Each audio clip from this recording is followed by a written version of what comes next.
अध्याय 9। हवा की तरह, ड्रैगन की तरह।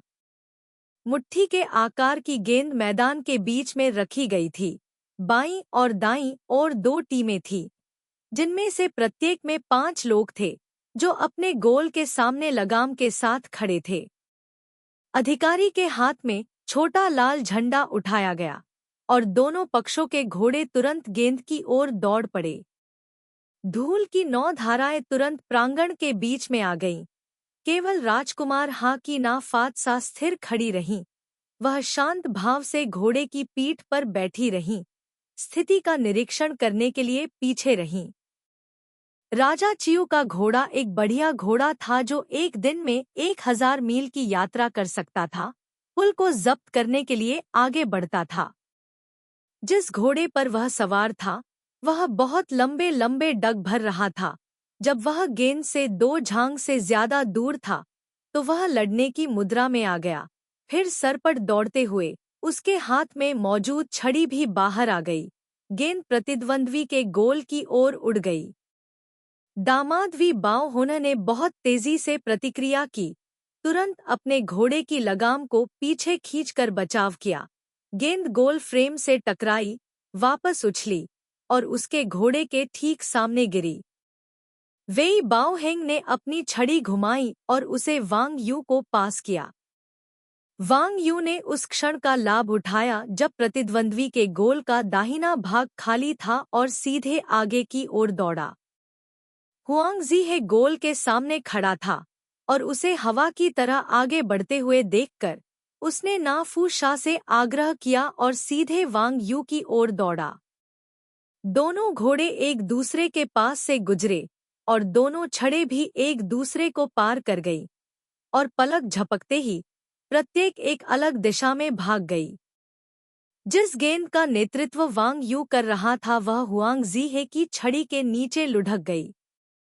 उसने हल्के से अपना दाहिना हाथ हिलाया और गेंद ने हवा में एक लंबा चाप बनाया। झाओ वांग की ओर उड़ते हुए उसके घोड़े के ठीक सामने उतरी। झाओ वांग के सामने उसे रोकने वाला कोई नहीं होने के कारण उसने इत्मीनान से गेंद को गोल में मारा। पहला अंक हासिल किया।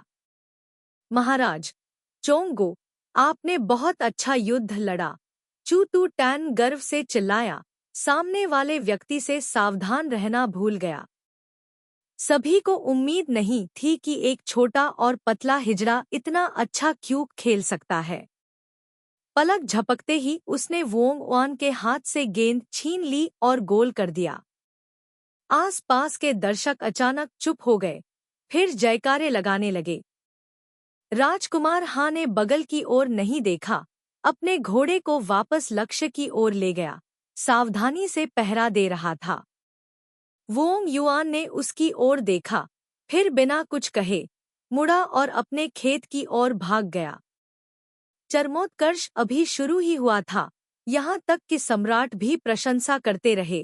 बहुत बढ़िया, 7वें भाई में बहुत सुधार हुआ है। उपपत्नी क्वैक ने उसे पंखा झलते हुए मुस्कराते हुए कहा। हाँ, वह छोटा हिजड़ा भी बहुत फुर्तीला है। सम्राट ने राजकुमार हा की ओर गौर से देखा और सिर हिलाया। उस आदमी का नाम डोंग सुंग को है। वह क्वी के राजा का विश्वासपात्र है। ओह, क्या यह वही हो सकता है जिसने फॉर डायरेक्शन केस सुलझाया था? उपपत्नी क्वैक ने अपने पंखे से अपना मुंह ढक लिया और हंसते हुए बोली। इस उपपत्नी ने सुना है कि सबसे पहले राजा त्रियु ने राजा क्वे से इस युवा नपुंसक के लिए पूछा था। वह वास्तव में सुंदर है और मुझे वह पहली नजर में ही पसंद आ गया। सम्राट ने बस मुस्कुराया और कुछ नहीं कहा। राजकुमारी डोंगचांग विचारों में खोई हुई लग रही थी। उसकी ठोड़ी उसके हाथ पर टिकी हुई थी। उसकी कोहनी उसके पिता के बिस्तर के किनारे पर टिकी हुई थी। वह मैदान पर आगे पीछे दौड़ते घोड़ों को देखकर भौहें सिकोड़ रही थी। उस समय मैदान पर माहौल बेहद जीवंत था। दामाद वेई बाओहोंग ने अभी अभी गोल करके स्कोर बराबर किया था और अपनी छड़ी को सम्राट की ओर उछाल रहा था। सम्राट हंसे। लिंग हुई, दामाद, अपनी तरफ देखो। मैं पसीने से लथपथ हूँ। मुझे यह नहीं चाहिए। राजकुमारी डोंगजूंग ने थके हुए स्वर में उत्तर दिया। सूरज पहले से ही आसमान में ऊंचा था, चमक रहा था।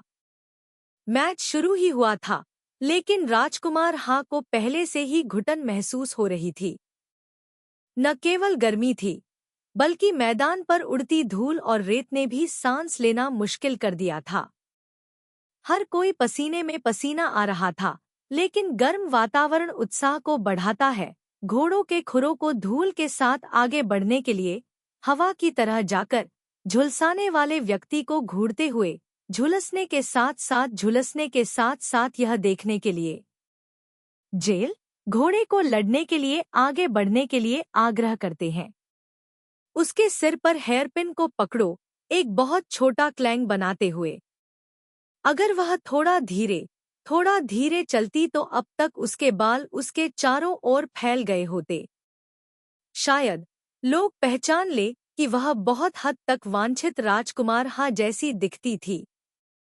राजकुमार हा ने अचानक ऊपर देखा और देखा कि वोंगवान घोड़े पर बैठा है, अपना सिर झुकाकर उसे देख रहा है। धूल के बीच से उसने वोंगवान की ठंडी, काली आंखें देखीं।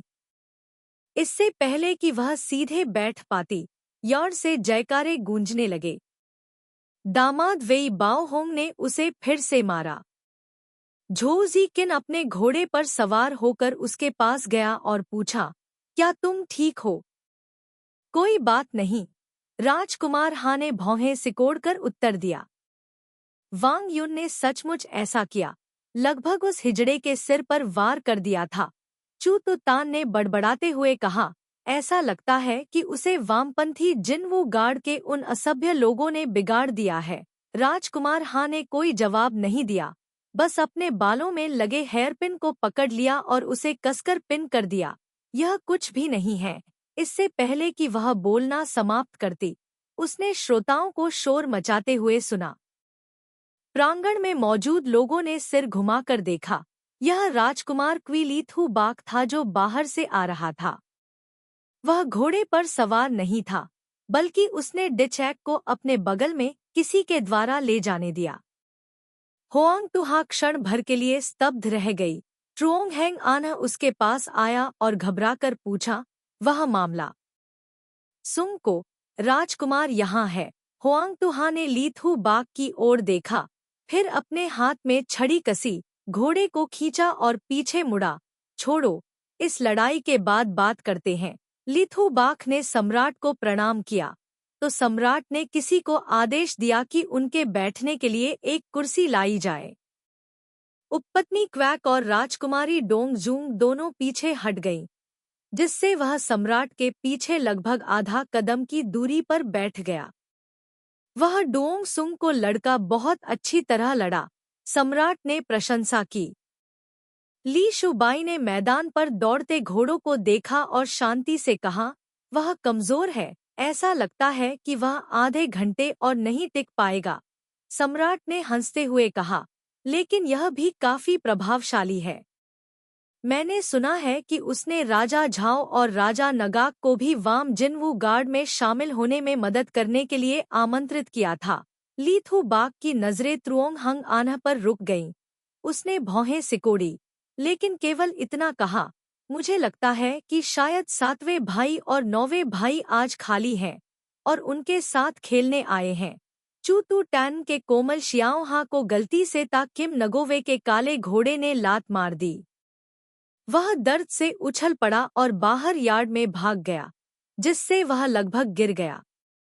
कायर, दूसरे लोगों के घोड़ों पर चाले चलने की यह आदत कहाँ से आई?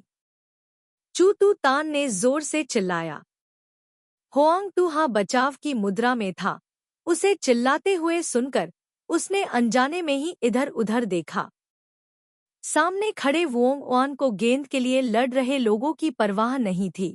उसने अपने घोड़े को सीधे उसकी ओर बढ़ने के लिए कहा। ना फाट सा अच्छी तरह से प्रशिक्षित थी। जिस क्षण घोड़े ने हमला किया, उसने अचानक अपने 2 अगले पैर उठाए, अपने 2 पिछले पैरों को धुरी के रूप में इस्तेमाल किया, बाईं ओर मुड़ गया, जिससे उस टक्कर से बचा जा सका। हालांकि जिस क्षण दोनों घोड़े एक दूसरे के पास से गुजरे, वोंग वान पहले ही ना फाटसा के करीब पहुंच चुका था। लगभग किसी ने उन पर ध्यान नहीं दिया। दर्शक जोर जोर से जयकारे लगा रहे थे। राजा नगाक ली नुआन ने अपनी छड़ी को क्षैतिज रूप से घुमाया, वी बाव होने के हाथ में गेंद मारी। गेंद तुरंत मैदान के दूसरी ओर उड़ गई। सबकी नजरें गेंद पर टिकी थीं। उसे मैदान के आधे हिस्से में उड़ते हुए देख रहे थे। दूसरी तरफ चूतू तान अपने घोड़े की पीठ पर चढ़ने के लिए संघर्ष कर रहा था, लेकिन ट्रोंग हैंग आने ने पहले ही अपना संयम वापस पा लिया था और गेंद को खाली गोल की ओर दौड़ा रहा था। उत्साह से भरे माहौल के बीच सिर्फ लीथू बाक ही मैदान के इस तरफ देख रहा था। वांग युन और हुआंग जीहे के दो घोड़े, जब कोई ध्यान नहीं दे रहा था, गोल के बाहर एक दूसरे से टकरा रहे थे। हुआंग जीहे ने नाफू शाह से अपने घोड़े को घुमाने और भागने की कोशिश करने का आग्रह किया। हालांकि वांग युन ने अपने घोड़े को उसके पीछे भागने के लिए उकसाया, उससे सिर्फ आधे घोड़े की दूरी पर, इतना करीब कि शोरगुल के बीच वह अभी भी उसकी धीमी आवाज सुन सकती थी। मैंने सुना है कि मेरी मंगेतर हुआंग जीहे के गुलदाउदी बजाने के कौशल शू में सबसे अच्छे हैं। हुआंग तुहा स्तब्ध रह गया और उसने जल्दी से अपने घोड़े पर लगाम कसी। पूरे मैदान में जयकारे गूंज उठे। त्रुओंग हैंग आने ने शटलकॉक को सीधे गोल में मारा था, लेकिन ऐसा लग रहा था कि वोंग वान को मैदान पर जीत या हार का अंदाजा नहीं था। उनकी आवाज अभी भी पीछे से आ रही थी, इतनी शांत कि लगभग ठंडी हो गई थी। देखिए, स्टेडियम में इतनी अव्यवस्था है कि आसानी से कुछ भी हो सकता है। अगर मैं सावधान नहीं रहा तो मैं तुम्हारे बाल नीचे गिरा दूंगा। या उसकी नज़र हुआंग तुहा के चेहरे पर रुक गई। उसके बाल पसीने से चिपचिपे थे और उसके चेहरे से चिपके हुए थे। पीले रंग का पाउडर भी पसीने से सना हुआ था। पहली नज़र में यह गंदा और धूल भरा लग रहा था, लेकिन कोई भी उसके नीचे की नरम त्वचा को अस्पष्ट रूप से देख सकता था। या अगर मैं गलती से आपकी शर्ट फाड़ दूं तो? जो होना था वह आखिरकार हुआ। हुआंग तुहा ने अनजाने में अपने होंठ काटे, उसकी ओर देखा और अनिच्छा से कहा, इस नौकर को बेवकूफ़ी के लिए माफ कर दो। मैं समझ नहीं पा रहा कि गवर्नर क्या कह रहा है। उसने इसकी परवाह नहीं की, बस उसे घूरता रहा और पूछा, क्यों? क्यों? वास्तव में वांग परिवार में क्या कमी है? वांग यू ने धीरे से अपनी छड़ी नीचे की, प्रत्येक शब्द पर जोर देते हुए, क्या राजकुमार हाँ मुझसे शादी करने के बजाय अपने पूरे परिवार को मार डालना चाहेंगे? 3-4 घोड़े उनके पास से गुजरे और आक्रमण और बचाव का एक नया दौर शुरू हुआ। चूतू तान ने जोर से चिल्लाया, सुंग को, जल्दी से बचाव के लिए वापस आओ। राजा झाओली रुओ ने हंसते हुए कहा, वांग यून, चोंग गु को अब युद्ध हारने के लिए धमकाना और लुभाना मत। उसके बदसूरत चेहरे को देखो। वोंग वान ने पीछे मुड़कर उस पर जोर से हंसते हुए कहा, नहीं, मैंने देखा कि वह गुलदाउदी को उत्तेजित करने में अच्छा था, इसलिए मैं प्रतिस्पर्धा के लिए एक नियुक्ति करना चाहता था। उसने अपना सिर घुमाकर उसकी ओर देखा, अपनी आवाज इतनी धीमी कर दी कि केवल वह सुन सके। आज रात दांव के समय कृपया महल में आए। हुआंग जीहे ने अनजाने में लगाम पर अपनी पकड़ मजबूत कर ली, जिससे उसके हाथ पर एक सफेद निशान पड़ गया। उसकी आंखें उसे उत्तेजक तरीके से देख रही थी। उसके हाथ में मौजूद छड़ी जमीन पर झुकी हुई थी। अंत में उसने अपने होंठ काटे और थोड़ा सिर हिलाया। वांग यू ने अपने होठों के कोने को थोड़ा ऊपर उठाया, एक मुस्कान प्रकट की, फिर तुरंत लगाम खींची और घोड़े को सीधा चलने के लिए मोड़ दिया। ली शुबाई ने अधिकारी को संकेत देते हुए खड़े हो गए। मैदान पर मौजूद हर कोई उलझन में था। यह समझ नहीं पा रहा था कि मैच क्यों रुका था। जब उन्होंने ली शुबाई को हुआंग जीहे को इशारा करते हुए देखा, फिर उसने अपने घोड़े से उसकी ओर दौड़ने का आग्रह किया। गर्मी के एक गर्म दिन के बीच में अब तक गुलदाउदी के साथ खेलते हुए वह बहुत पसीना बहा रही थी। उसकी छाती तेजी से धड़क रही थी। आखिर वह एक महिला थी। उसकी ताकत की तुलना किसी पुरुष से नहीं की जा सकती थी। अब तक लड़ने के बाद वह पहले से ही थक चुकी थी। ली शुबाई ने एक चमकदार लाल गुलदाउदी पोशाक पहन ली थी। किसी को डीए का नेतृत्व करने का आदेश दिया। घोड़े पर कूद गई और जोर से चिल्लाई, लोगों को बदलो। होंग तुहा हैरान रह गई। ली थू बाक ने उसकी तरफ देखने की भी जहमत नहीं उठाई, बस ट्रोंग हैंग आने की तरफ देखा जो घबराई हुई नजरों से देख रही थी, और ठंडे लहजे में कहा, तुम पहले से ही कमजोर हो और फिर भी बेपरवाही से काम कर रही हो। होंग तुहा अवाक रह गया। उसने घोड़े पर बैठे ली थू बाक को देखने के लिए अपना सिर उठाया, उसे डंडा थमा दिया और कड़ी धूप की ओर पीठ कर ली। उसका चेहरा रोशनी के सामने था। उसकी विशेषताएं अस्पष्ट थीं। केवल उसकी आंखें सितारों की तरह चमक रही थी। उसने अपने कान के पास से गुजरते हुए उसकी शांत आवाज सुनी, तुमने उस व्यक्ति की मदद करने की हिम्मत की जिसे मैंने भगा दिया। तुम्हें बाद में अपने शब्दों पर ध्यान देना होगा। राजकुमार हाथ चौंक गया, लेकिन डिचएक पहले ही आगे बढ़ चुका था और सीधे यार्ड में घुस गया। जैसे ही राजा क्वी ली थू बाक यार्ड में दाखिल हुआ, स्थिति पूरी तरह बदल गई। दोनों पक्षों के स्कोर मूल रूप से बराबर थे, लेकिन पलक झपकते ही वे खिंच गए और वांग यू और उनके दामाद ने मिलकर सेना में शामिल होकर उनका विरोध नहीं किया। डीए बेमिसाल बहादुर था। काली बिजली की चमक की तरह मैदान पर दौड़ा। धूल के बीच में कोई केवल लाल शर्ट पहने ली शुबाई को देख सकता था, अपनी छड़ी को घुमाते हुए, शटलकॉक को मारते हुए और शटलकॉक को आसानी और चपलता के साथ पास करते हुए, बिना किसी दया के आगे पीछे घूमते हुए। वेई बाओहेंग ने मुस्कुराने की कोशिश की और वांग यू से चर्चा की, राजा गुई की गति बहुत मजबूत है। चाहे कुछ भी हो, हमें राजा के शटलकॉक का रास्ता रोकना चाहिए, उसके मनोबल को रोकना चाहिए, तभी हमारे पक्ष के पास मौका होगा। वांग युन ने सिर हिलाया और वे दोनों दो समूहों में विभाजित हो गए, बाएं और दाएं, और ली शुबाई के हमले को रोकने के लिए 3 और लोगों को बुलाया। ली शुबाई को 5 लोगों ने घेर लिया था, लेकिन वह शांत रहा जैसे कि कुछ हुआ ही न हो। उसने केवल सहयोग के लिए संकेत देने के लिए ली रुओ को देखने के लिए पीछे मुड़कर देखा, फिर धीरे से अपनी छड़ी को हिलाया, कुशलता से गेंद को चारों ओर दौड़ रहे 5 घोड़ों के 10 जोड़े खुरों के बीच से उछाला, जो सीधे राजा झाओ की ओर लुढ़का। डकैती! वेई बाओहेंग जोर से चिल्लाया जब उसने ली शुबाई को पलटते और झुकते देखा।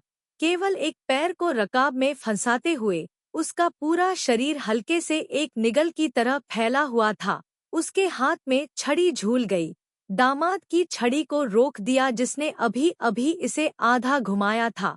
पीछे खींचने के लिए गति का फायदा उठाया।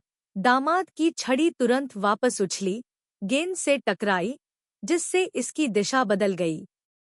गेंद ने दिशा बदल दी, वांग यू के घोड़े के सिर के ऊपर से उड़ गई, सीधे झांग हैंगिंग पर निशाना साधा जो अपने घोड़े को आगे बढ़ाने के लिए प्रेरित कर रहा था। झांग हैंगिंग ने अपने घोड़े को बहुत लचीले ढंग से नियंत्रित किया, जल्दी से प्रतिक्रिया की, 1000 पाउंड के धागे से लटके हुए क्षण में गेंद को रोकने के लिए अपनी छड़ी उठाई और इसे सीधे गोल पर मारा। महान! चौथा भाई आमतौर पर गुलदाउदी के साथ खेलना पसंद नहीं करता है। पता चला कि वह अपने कौशल को छुपा रहा है। वह बच्चा जिसने अंक अर्जित किए, उसकी प्रतिक्रियाएं भी तीव्र हैं और उसका कौशल भी बुरा नहीं है। सम्राट ने अपनी कुर्सी के आर्मरेस्ट को थपथपाकर स्वीकृति दी। राजकुमारी डोंग चांग ने नाक सिकोड़ी और उठकर अपने दामाद को जोर से पुकारा, एवी।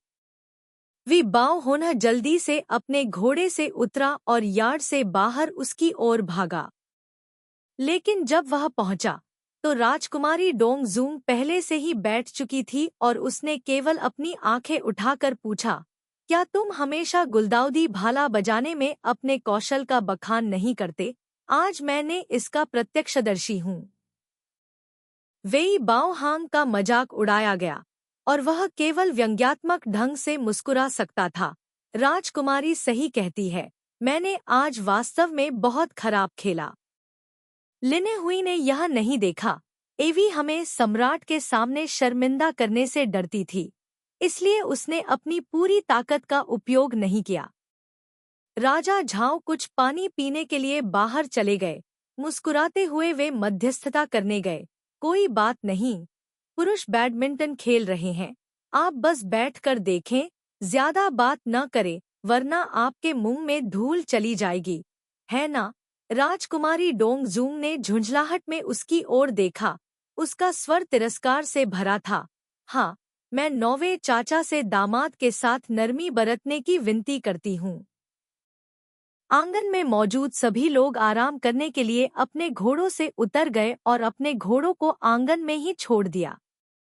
डी एक ऊर्जा से भरपूर था, वह आक्रामक तरीके से दौड़ रहा था, जिससे अन्य घोड़ों को परेशानी हो रही थी, इतना अधिक कि उन्हें यार्ड के एक कोने में इकट्ठा होना पड़ा।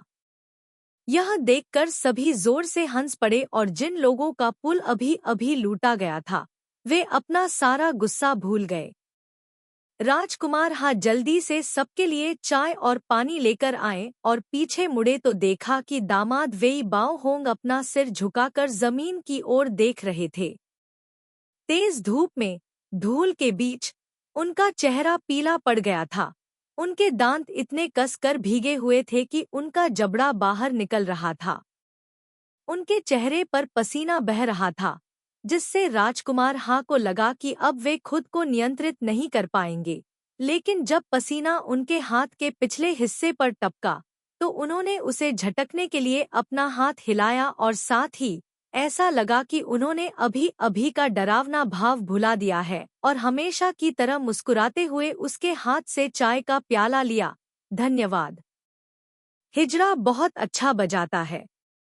सुंग को वास्तव में बहुत शक्तिशाली है। राजा नगाक भी मुस्कुराए और प्रशंसा की। चूतुतान ने कहा, अब से हर सुबह मेरे साथ खुग्यांग झील के चारों ओर जॉगिंग करना। मैं गारंटी देता हूँ कि 1 साल के बाद आप ट्रोंग के चैंपियन होंगे। लिथु बाक ने शांतिपूर्वक कहा, वह स्वतंत्र नहीं है। माहौल में हलचल मची हुई थी, लेकिन उनके शब्दों ने सभी पर ठंडे पानी की बाल्टी डाल दी, इसलिए वे चुप हो गए और चाय पीना जारी रखा। केवल चूजी किन अभी भी हार मानने को तैयार नहीं था, अभी भी माहौल को बचाना चाहता था।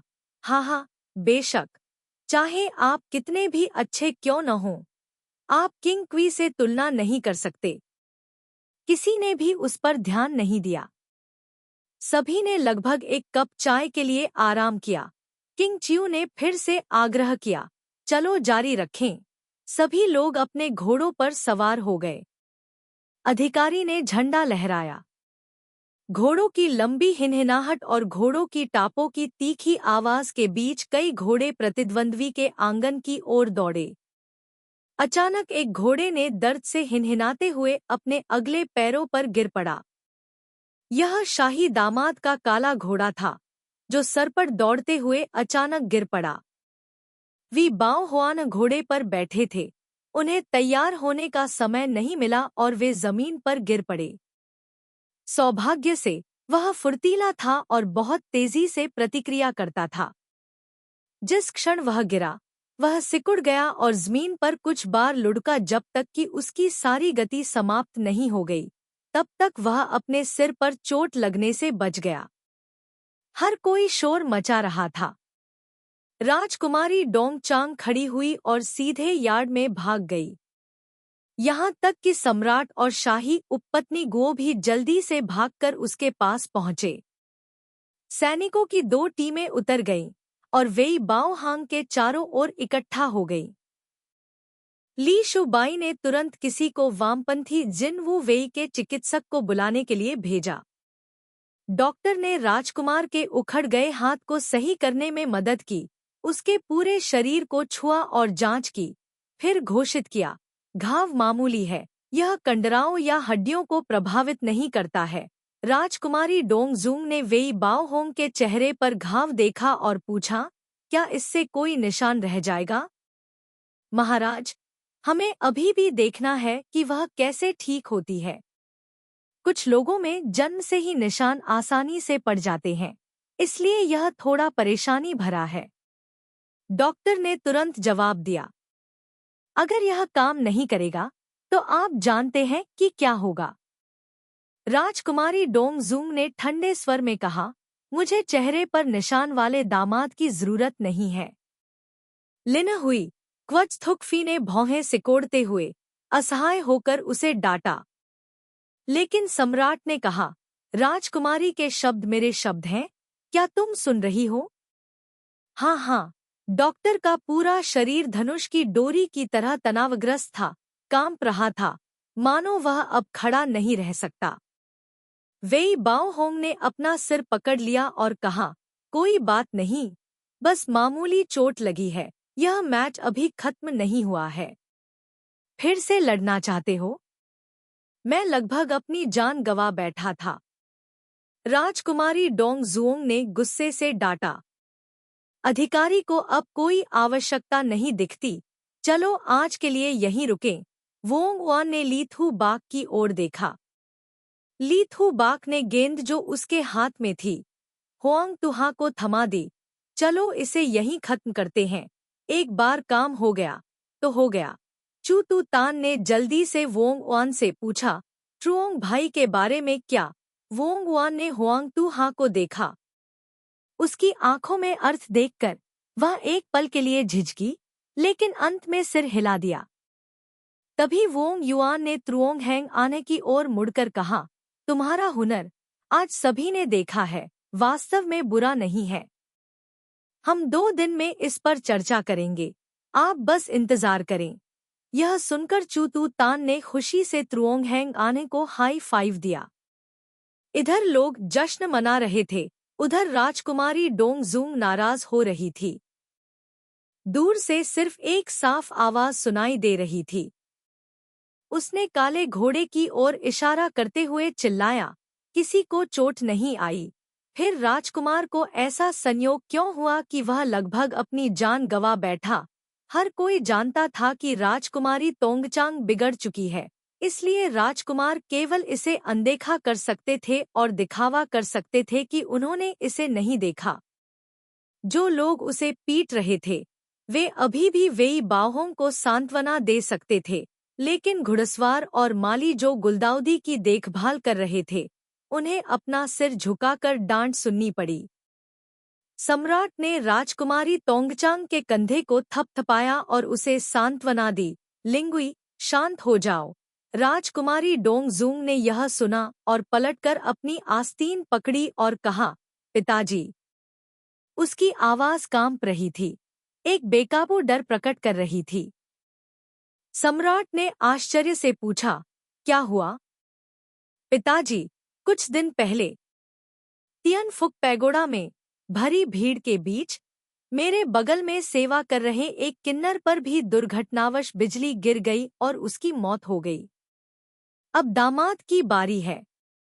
पिताजी, क्या आपको लगता है कि मेरे आसपास जो कुछ भी हुआ वह सब महज संयोग था? राजकुमारी डोंगचांग ने पीला चेहरा दिखाते हुए कहा, जिस हिजड़े ने 10 साल से अधिक समय तक मेरे साथ काम किया था, उसे जिंदा जला दिया गया। अब जब यह घटना मेरे दामाद के साथ अचानक घटित हुई है, यदि उन्होंने तुरंत प्रतिक्रिया नहीं की होती, तो परिणाम अकल्पनीय होते।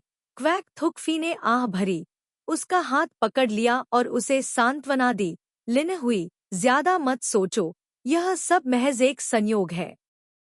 संयोग क्या है? एक विश्वासपात्र मर गया, दामाद भी घायल हो गया। क्या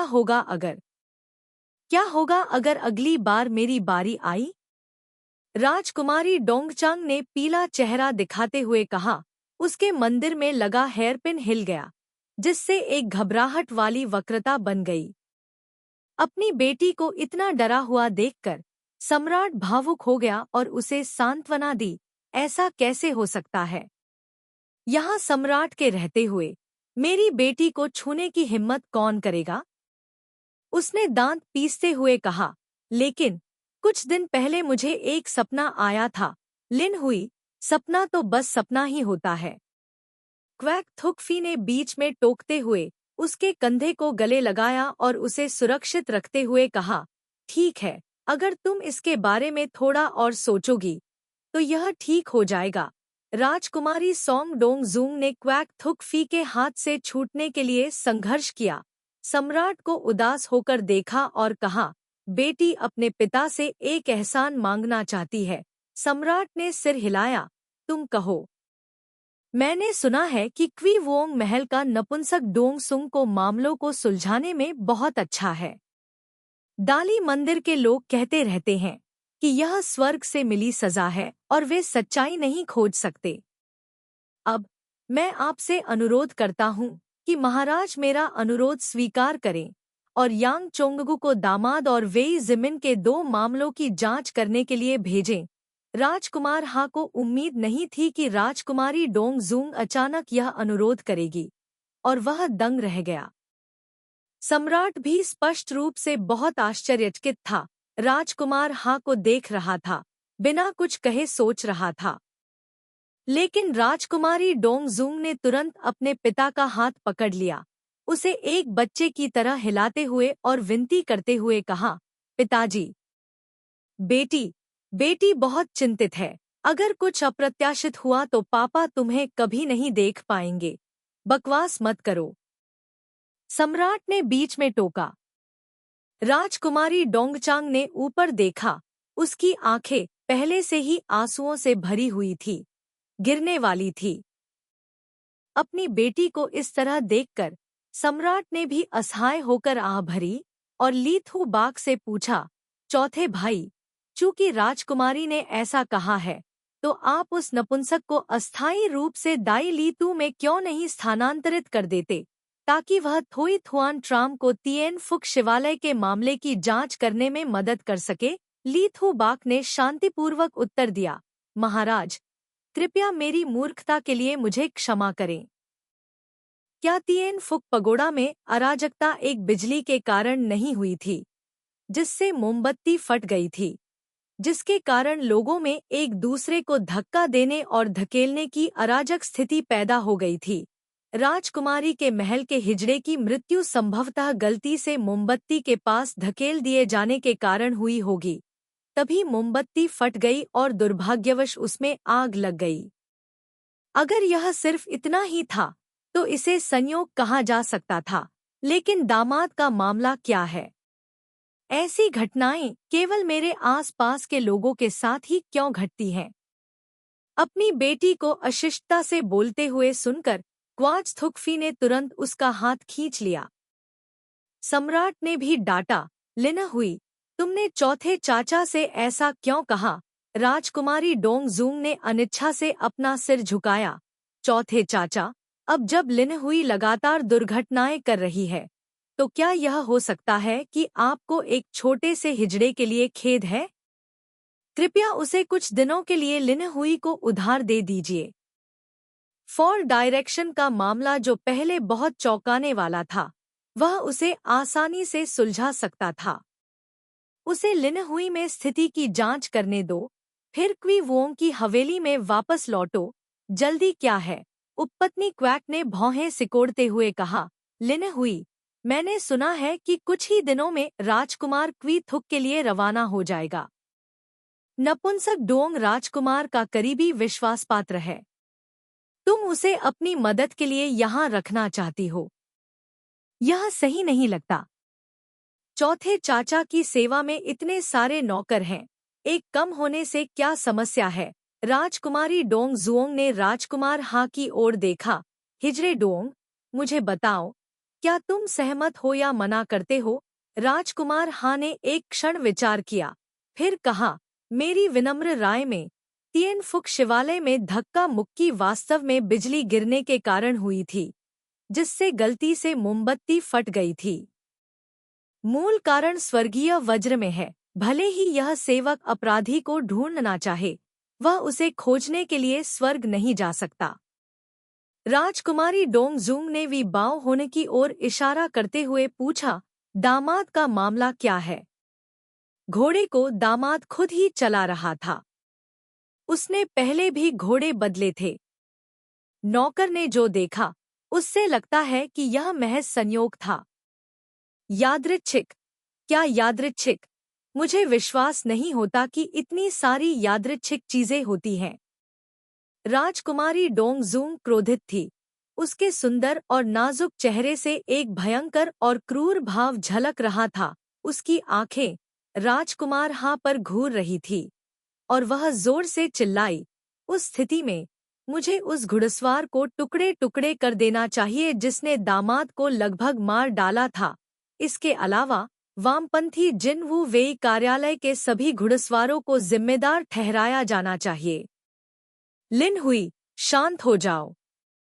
इस बार यहाँ तक कि उपपत्नी गुओ को भी अपनी बेटी को पीछे खींचना पड़ा। अप्रत्याशित रूप से राजकुमारी टोंगचांग ने उपपत्नी गुओ का हाथ झटक दिया और सम्राट को घूरने लगी। उसका चेहरा पीला पड़ गया, जिससे लोगों को चिंता हुई कि वह गुस्से से बेहोश हो जाएगी। सम्राट असहाय था, इसलिए उसने उसका हाथ थपथपाया। उसकी आंखें दया से भर गईं। फिर असहाय होकर ली शुबाई को देखने लगा। उस स्थिति को देखकर ली शुबाई केवल इतना ही कह सकी, टोंगचांग ने यांग चोंगगू को चुना है, इसलिए उसे कुछ दिनों के लिए अस्थायी रूप से दाली मंदिर में स्थानांतरित कर दिया जाए, ताकि उन लोगों को इस मामले की जांच करने में मदद मिल सके। यदि डोंगजुओं को आश्वस्त करना संभव हो तो यह सबसे अच्छा होगा। अगर हम नतीजे नहीं जान पाते हैं तो इसका कारण यह है कि डोंगसुंग की क्षमता सीमित है। उस समय डोंगजुंग शायद हमें माफ कर देगा।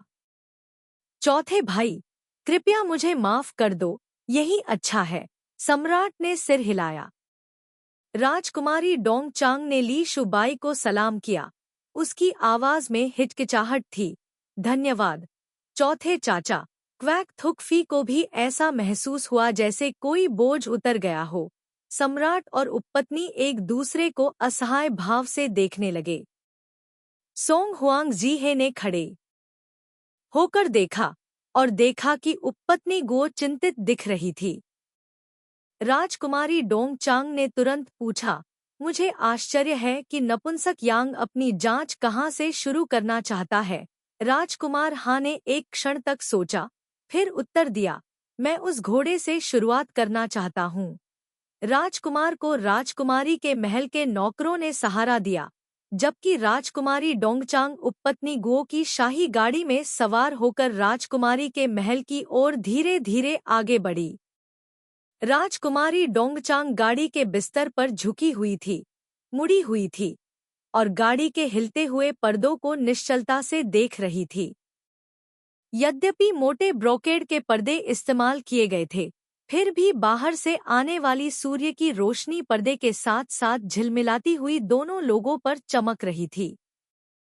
कार में माहौल तनावपूर्ण था। उपपत्नी क्वैक ने भौहें सिकोड़ी और अपनी बेटी को बहुत देर तक देखती रही। आखिरकार बोली, तुम्हें उस डोंगसुंग को आदमी को तुम्हारे लिए जांच नहीं करने देना चाहिए। राजकुमारी डोंगजुंग अभी भी पर्दे के माध्यम से चमकती हुई सूरज की रोशनी को घूर रही थी। लंबे समय तक विचलित रही, फिर जवाब दिया, मुझे लगता है यह डू खाओ ही परेशानी पैदा कर रहा होगा। भले ही वह वही थी, क्या डोंगसुंग को भूत को वश में कर सकता था? क्वैक थुकफी ने दांत पीसते हुए और आवाज धीमी करते हुए कहा, जब वह जीवित है तो मुझे उससे डर नहीं लगता, जब वह मर चुकी है तो मुझे उससे कैसे डर लग सकता है? भले ही दांव खौ मर चुकी है, लेकिन कौन जानता है कि उसके किसी रिश्तेदार या दोस्त को इस बारे में पता है या नहीं। इसके अलावा माँ, यह मत भूलना कि हमारे पास अभी भी कोई है जो दांव खाओ के बारे में चिंतित है। राजकुमारी डोंगजुंग ने अपने होंठ काटे और धीरे से पूछा, क्या माँ देखती है कि हमारे आस-पास के लोगों में कोई ऐसा भी है जो दूसरे विचार रखता है। लेडी क्वैक ने अपनी बेटी की ओर देखते हुए धीरे से आह भरी। थाई क्यूक महल में वह व्यक्ति अभी भी संतुष्ट नहीं है। वह दिन रात यही सोचता रहता है कि कैसे दाई मिन्ह महल में वापस लौट जाए। अब एक महत्वपूर्ण मोड़ आ गया है। हम कुछ भी चूकने नहीं दे सकते। आपने डोंग सुम कंपनी के उस आदमी को जांच के लिए अपने साथ रहने दिया। क्या यह आपके घर में भेड़िए को आमंत्रित करने जैसा नहीं है? राजकुमारी डोंग जूंग अवाक रह गई। काफी देर बाद उसने नाराजगी से कहा, वह डू खाऊं जब जिंदा थी तब बहुत ही घृणित थी और मरने के बाद भी उसने बहुत परेशानियां खड़ी कीं। हालांकि डोंग सुम कंपनी का इस मामले में शामिल होना कोई बुरी बात नहीं है। उपपत्नी गो ने अपने हाथ में गोल पंखा लहराया और ठंडी मुस्कान के साथ बोली, आखिरकार वह कुई के राजा के पक्ष में कोई है। अगर हम उसके और कुई के राजा के बीच की खाई को पाट सकते हैं तो आपकी माँ का राजमाता बनना बस कुछ ही दिनों की बात है। आखिरकार अभी शाही दरबार में केवल कुई का राजा ही उस व्यक्ति का सामना कर सकता है। लेकिन अगर सम्राट को पता चल गया कि हम क्या कर रहे हैं तो क्या होगा? तुम्हें किस बात का डर है? तुम्हारे पिता तुमसे इतना प्यार करते हैं, वे तुम्हें कैसे दोष दे सकते हैं? क्वैक थुकफी अपनी बेटी के पास बैठ गई, उसे गले लगाने के लिए आगे बढ़ी। लिन हुई, मेरे पास केवल तुम हो। अगर तुम मेरे साथ खड़ी नहीं रहोगी तो इस जीवन में मैं क्या कर सकती हूँ? डोंग जूंग ने अपना मुंह हिलाया, लेकिन जो शब्द वह कहना चाहता था वह उसके गले में ही गायब हो गया। काफी देर बाद उसने अपना सिर नीचे किया और अनिच्छा से जवाब दिया, कोई बात नहीं, मैं तुम्हारे साथ आगे बढ़ूंगा और पीछे हटूंगा।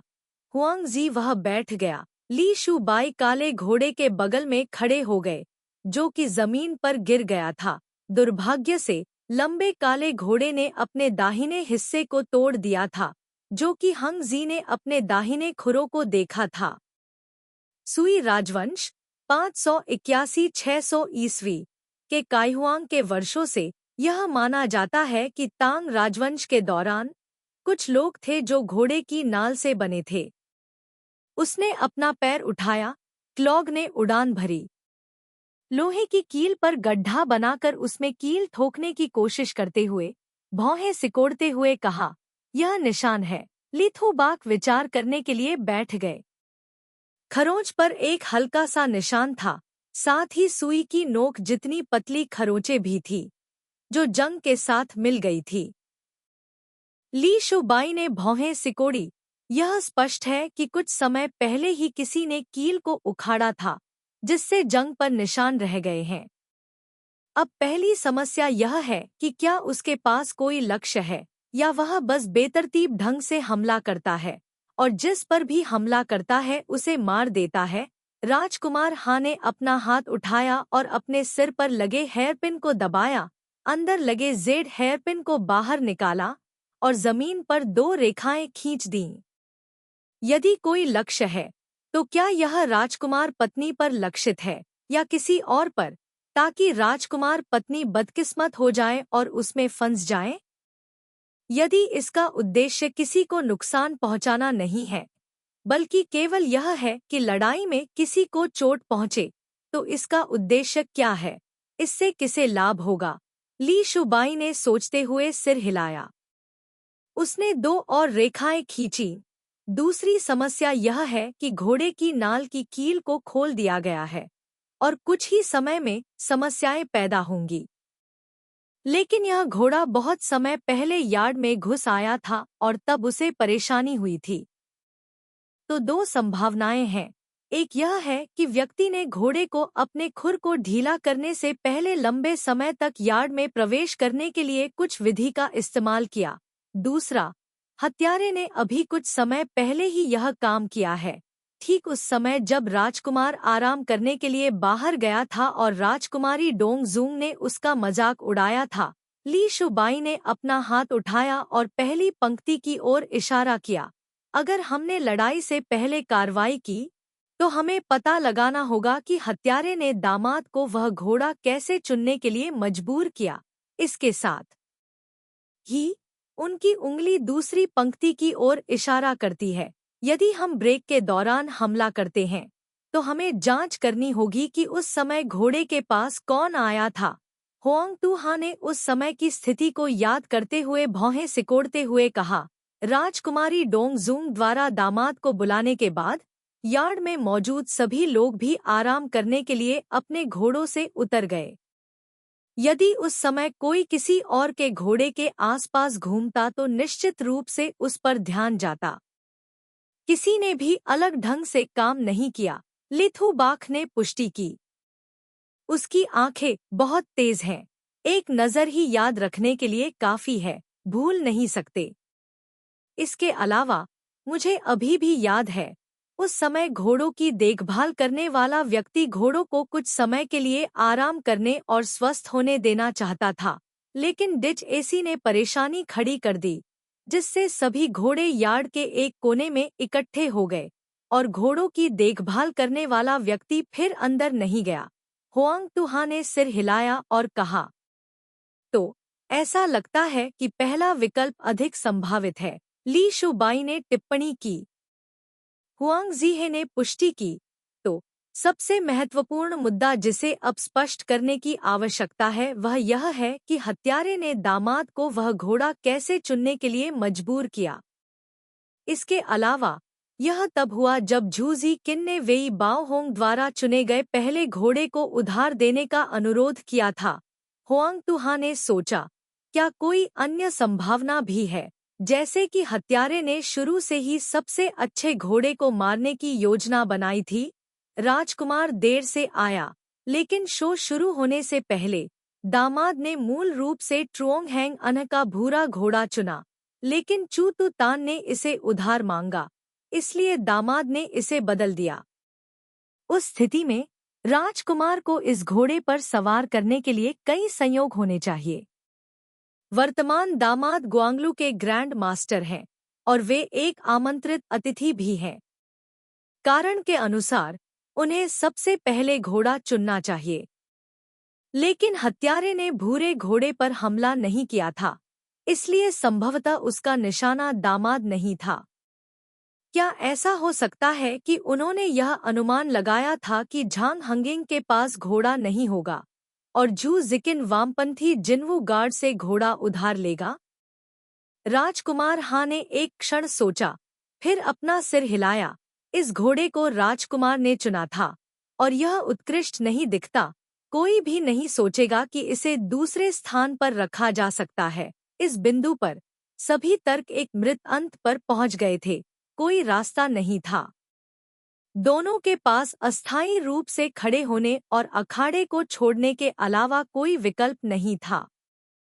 हर कोई अखाड़े के बगल में विश्राम स्थल पर अपनी अखाड़े की वर्दी उतार रहा था, आराम करने और फिर जाने की तैयारी कर रहा था। राजा झाओ ने पहले से ही सब कुछ तैयार कर लिया था। अपने आदमियों को आदेश दिया कि वे जो सामान लाए थे उसे बाहर रख दें। बर्फ से भरा एक कटोरा तुरंत मेज पर रख दिया गया। ठंडी भाप धुएं की तरह ऊपर उठ रही थी। नौकरों ने एक एक करके कांच के प्याले सजाए और शराब डालने की तैयारी की। दुर्भाग्यवश शराब के बर्तनों को पकड़े हुए हिजड़ों के हाथ स्थिर नहीं थे और कई बार शराब प्यालों से बाहर गिर गई। मुझे, त्रुओंग हंगानह ने कहा, फिर जार लिया और उसे एक हाथ से उठाकर ले गया। उसका शरीर लंबा था, उसकी भुजाएं बहुत मजबूत थी। 100 पाउंड से ज्यादा वजनी शराब का जार पकड़े हुए डालना जारी था, रोकना जारी था, इतना आसान जैसे कुछ भी नहीं। राजा झाओ ने खुशी खुशी कांच के प्याले को ठंडा होने के लिए पत्थर के बेसिन पर रख दिया। फिर मुड़कर ट्रुओंग हंगानह से पूछा, तुम्हारा नाम फिर से क्या है? ट्रुओंग हंगानह, बहुत अच्छा कौशल।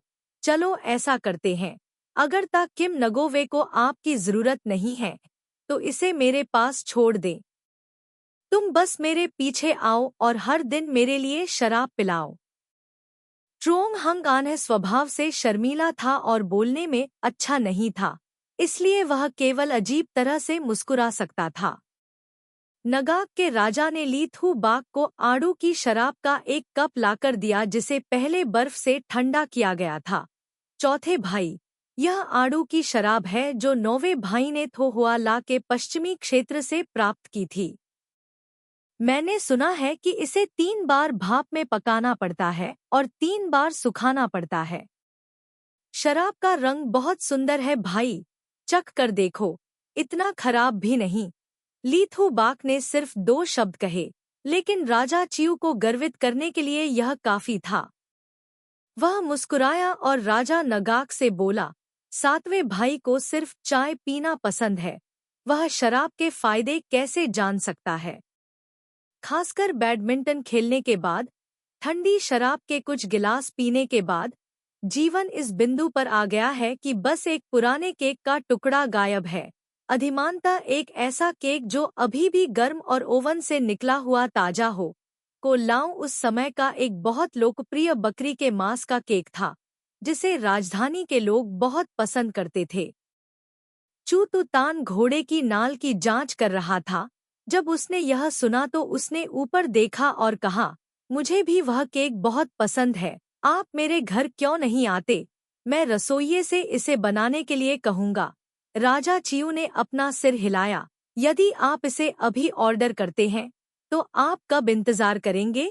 ट्रुओंग हांग आन को झिझकते हुए खड़े देखकर हुआंग तुहा ने पूछा, दूसरे भाई ट्रुओंग, दोपहर होने को है, क्या तुम पहले घर नहीं जाओगे? ट्रुओंग हंग आन्हे ने तुरंत उत्तर दिया, आज सुबह जब मैं घर से निकला, तो मेरी बहन ने कहा कि आज का दिन बहुत बड़ा है और वह मेरे लिए कुछ प्राचीन केक बनाना चाहती थी, जिसे मैं घर आने पर खाऊं। या मैं अभी घर जाकर इसे ले आऊंगा। ओह! राजा झाओ ने उत्सुकता से पूछा, क्या आपकी बहन का खाना अच्छा है? मुझे यह बहुत स्वादिष्ट लगा, लेकिन बकरी का मांस महंगा है, मैं इसे अक्सर नहीं बनाती। तो वापस जाकर इसे मत लाओ।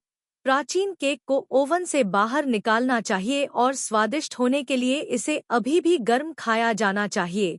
राजा दोआन चियू ने आड़ू शराब के जार और मेज और कुर्सियों की ओर इशारा करते हुए कहा, चलो, चलो, जल्दी से चीजों को साफ करो, चलो वहां चलें और खाना खाएं। हुआंग तुहा को खुशी भी हुई और गुस्सा भी, और उसे तीनों राजकुमारों के पीछे पीछे गुलदाउदी के खेत से बाहर निकलना पड़ा। अचानक उसे कुछ याद आया, दूसरे भाई ट्रुओंग, क्या तुम्हारा सिर्फ एक ही बड़ा भाई नहीं है? तुम्हें वह बहन कहाँ से मिली? त्रुओंग हंग आन्हे शर्मा गई और अपना सिर नीचे कर लिया। मैं चचेरी बहन हूँ, दूर की चचेरी बहन हूँ। ली शुबाई स्वाभाविक रूप से इस भीड़ के साथ नहीं जाना चाहता था। जैसे ही वह आंगन से बाहर निकला, उसने कहा, मुझे कुछ काम है, फिर अलग हो गया और सीधे झोंगशू प्रांत की ओर चल पड़ा। बाकी लोग अपने घोड़ों पर सवार होकर हंसते हुए खुशी खुशी पुनिंग जिले की ओर बढ़ गए।